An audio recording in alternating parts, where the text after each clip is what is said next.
તો કેન્દ્રીય ગૃહપ્રધાન અમિત શાહ આજે અમદાવાદના પ્રવાસે છે। અમિત શાહ ગાંધીનગરમાં સંસદીય ક્ષેત્ર ઉપરાંત અમદાવાદ પૂર્વ અને પશ્ચિમ સંસદીય ક્ષેત્રોમાં 1000 કરોડથી વધુના વિકાસલક્ષી અનેક કાર્યોનું લોકાર્પણ અને ખાતમુહૂર્ત કરશે।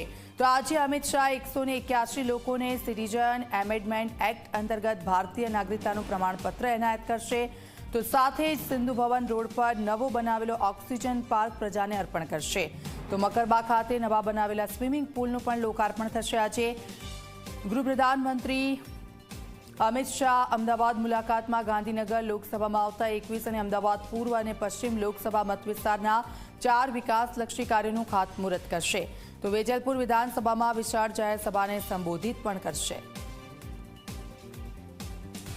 તો આપ જુઓ આજે કેન્દ્રીય ગૃહમંત્રી કે જેઓ ખાસ અમદાવાદમાં છે ત્યારે અલગ અલગ લોકાર્પણના કાર્યો થવાના છે। સરખેજ ગાંધીનગર રોડના આધુનિકરણ પર બેઠક કરશે।